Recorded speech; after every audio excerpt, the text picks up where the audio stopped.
Hi everyone, it's me Bromer again, and I'm back here at Toronto Comicon for CFAC 88.3, and I have the immense opportunity.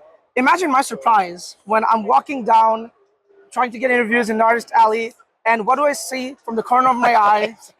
Vic Mignogna. What do I see? The man himself, the legend, Vic Mignogna. Nice to meet you, and thank you for accepting the interview. Thank you. Thanks for having me.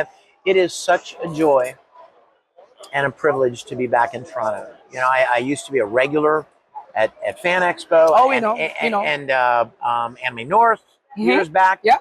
So when Style and Boxes, the guy that owns this booth, James, awesome dude, invited me to come and sign at his booth this weekend, I thought, oh my gosh, I'd love to see all those great people that I've met over the years in Toronto. Just props to James for getting you in. Absolutely. We love you, James. Style and Boxes rules. That's going to go on TikTok. Good. So, Vic, you've had such a long career and such a fruitful career, played a lot of really big roles in anime, and even done live action. Oh, yes. I mean, obviously, we have to start with your magnum opus, the role that you're known for across the world, Edward Elric himself. Fullmetal Alchemist. I love that show so much. You know, I had probably done 40 or 50 shows before Fullmetal. But when I started that show, it grabbed a hold of my heart and my emotions so strong, like no show had before. So even though I went on to do plenty of other events and plenty of other shows, like 400, nothing ever hit me emotionally the way Fullmetal did. Both of them, the original and Brotherhood. So I'm incredibly grateful to have had the chance to be a part of that series. Initially, when Fullmetal became such a phenomenon, but while you were voicing Edward Elric, did you see the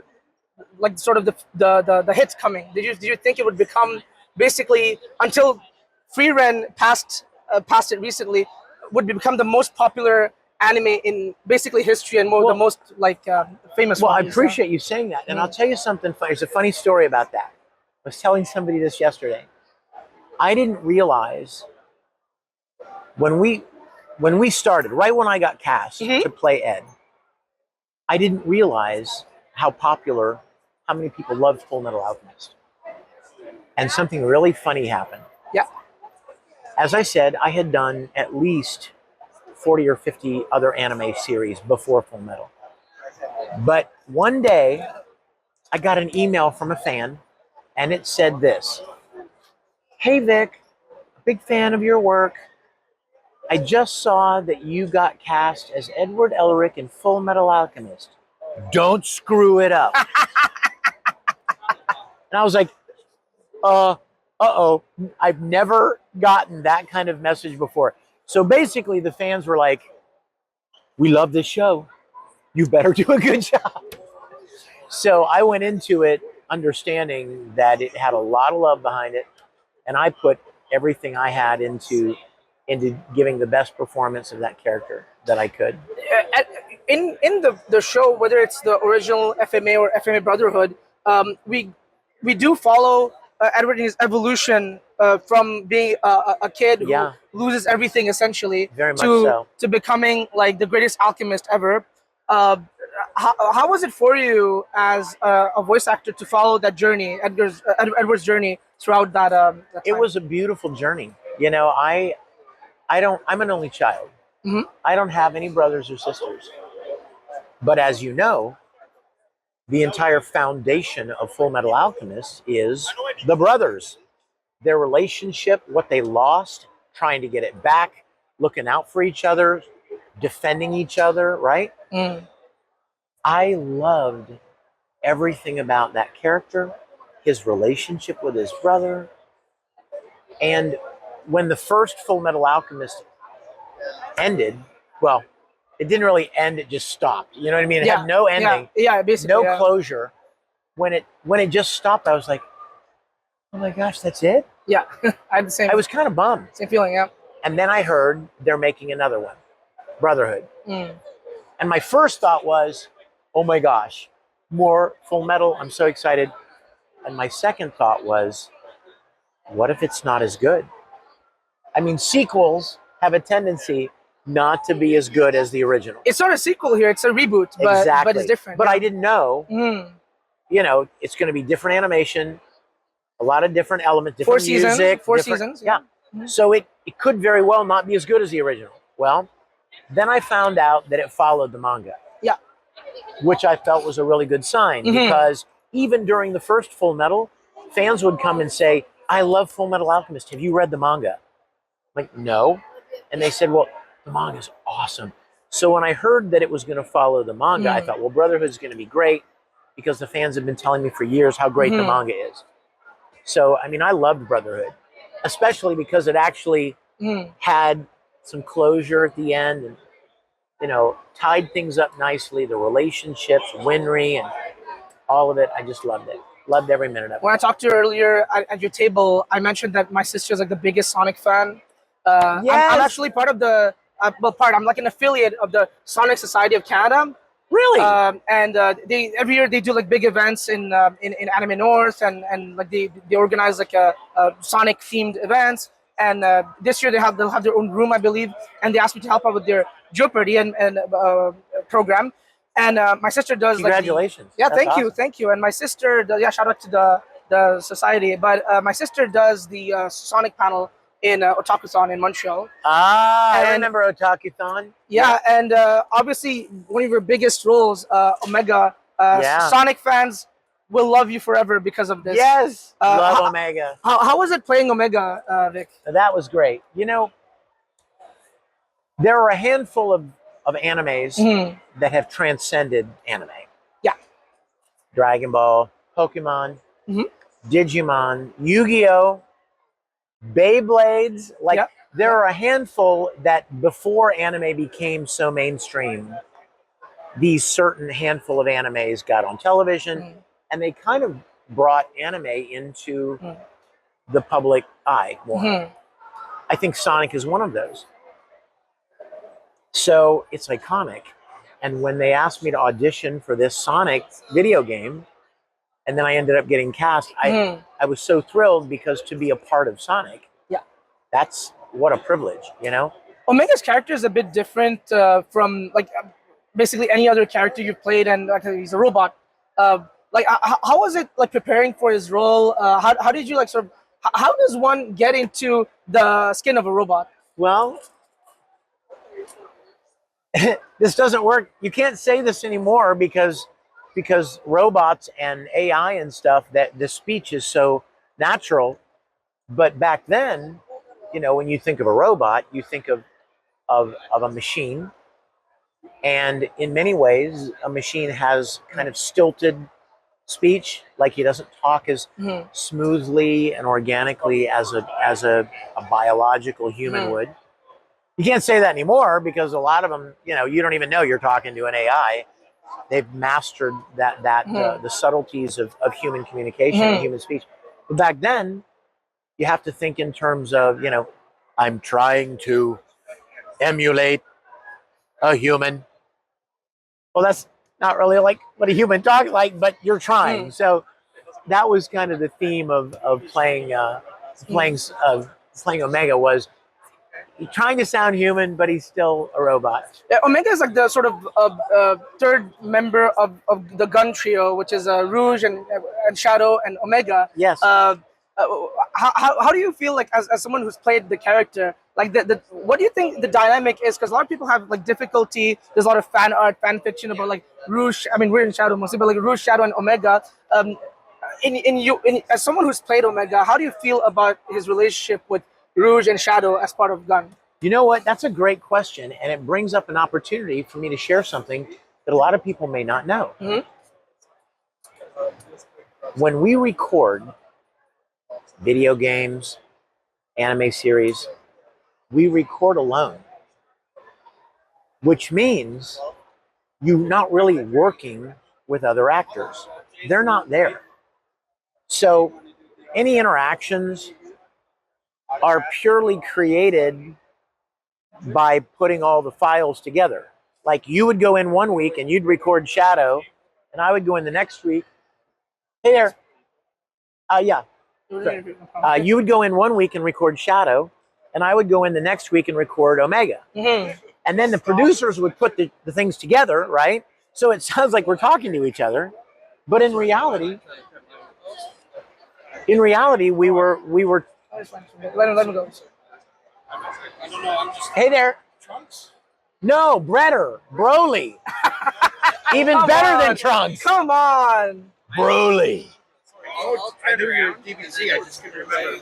Broly and Burger from the Ginyu Force. Anybody and everybody else. Thank you, my friend. Thank you. I'm definitely keeping that in the cut. That was good. Somebody just walked and went, Trunks, right? I'm like, Trunks? Trunks? Come on. Broly, Kakarot. So, yeah, Omega. Yeah, so back to Omega. So, as far as relationship, we record by ourselves, so we don't get to experience the relationship.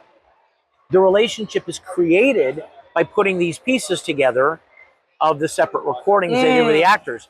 So it's an imagined relationship, but you're not really there with the other actors, so you're not really interacting and relating with them. Even like in anime, like Fullmetal Alchemist. What was it like working, the brothers? That's a great question. We never recorded together. So any conversations and dialogues, they were recorded separately, and you have to make it seem like you're actually talking back and forth. You're playing a lot of shonens, but another shonen that is really near and dear to my heart is Bleach. Yes. And yes. One of my favorite moments. Mr. Baldy. Yeah. Feeling lucky. One of my favorite moments, though, is when he finally went Bankai for the first time. Do you remember that? Dude. Ryumon Hosukimaru! I remember his Bankai is badass. Oh, yeah. Oh, my gosh. I've seen cosplayers create that Bankai. Literally, this whole breezeway would have to clear out because he's walking by with these giant blades and the chains hanging. So cool, man. So cool. Yeah, this is why, when they announced that they were gonna do the 1,000-year war arc, I was really, really excited about the return of Bleach. How did you feel about the return of Bleach? I'm pretty jazzed about it, and I don't know if you're a big Funko Pop collector. A lot of people love Funkos. Well, be that as it may, I was told that there's a Ikaku Funko Pop coming out, which I'm personally pretty excited about. But they're releasing them in waves, and apparently he's part of the next wave, so I'm excited about that. But I mean, what a great character. What a great character. It's funny, whenever an actor goes to audition for a show, everybody always wants to play the lead guy, right? Yeah. I mean, I auditioned for plenty of characters in Bleach, and I didn't get Ichigo and the main guys.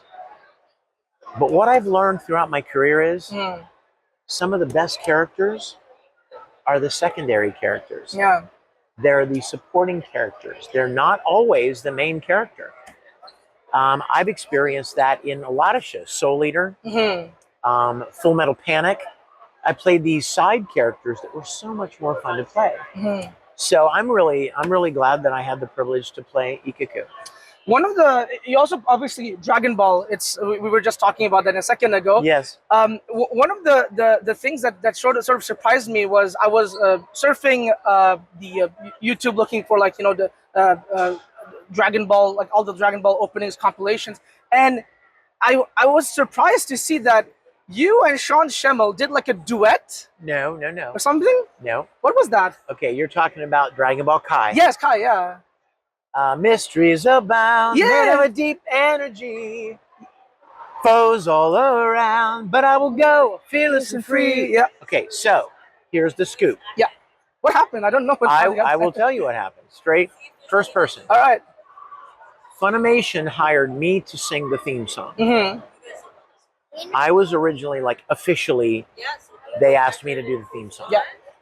Then at some point after I did it, Sean wanted to do it, and so I guess because they record a lot of Dragon Ball at Chris Sabat's studio, so he recorded a version of it, and then other voice actors wanted to record versions of it. So I think what they ended up doing was they would kind of switch them out. Yeah. And like for a handful of episodes, it would be Sean's, and then a handful of episodes, it would be somebody else. Yeah. A handful of episodes, I think even a girl recorded it at one point. But I was my version was the one that was officially supposed to be used, and then they got other voice actors to do it, and it kind of became a montage of all these different vocals. Wow, that's really cool. That's really interesting, because I was like, I didn't know that Sean and Vic could sing. Well, I've been writing and producing music twice as long as I've been voice acting. Right? Yeah, I didn't know that at the 7 time. CDs At the time, on iTunes, and it was funny because I did all this singing, but when I started voice acting, nobody really knew that I did that, and there wasn't ever any overlap. And then little by little, because for many years Japanese companies didn't want you to record an English version of the song. But then some of the companies started kind of, go ahead, do an English version. To do it in English, yeah. So so then when that started happening, I got to sing 3 One Piece theme songs, the Dragon Ball GT theme, Kai theme, sang the Brothers theme from Fullmetal Alchemist, sang the closing theme from Oran High School. So I got to do several different. Basically, because the Don't Stop theme, because you're talking about English openings, because their English, for example, the Pokemon original opening that's like legendary. That's like a whole song that was made specifically in English for Pokemon, a whole different song on opening. But for example, the Don't Stop song is basically, it takes the same tune as Dokkan Dokkan. Yeah. Yes.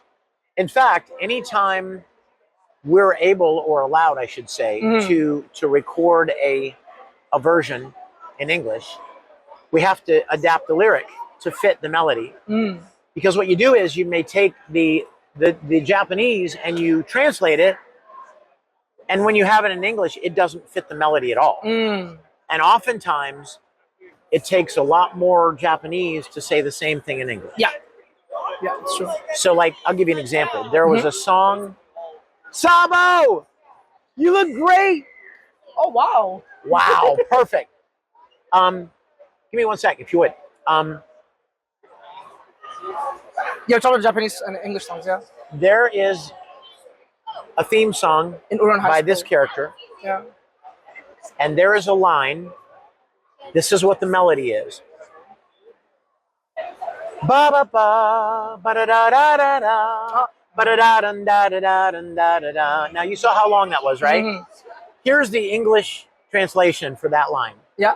It's a crime that God created me so beautiful. You see the problem? Yeah. The line's nowhere near long enough to fill the melody.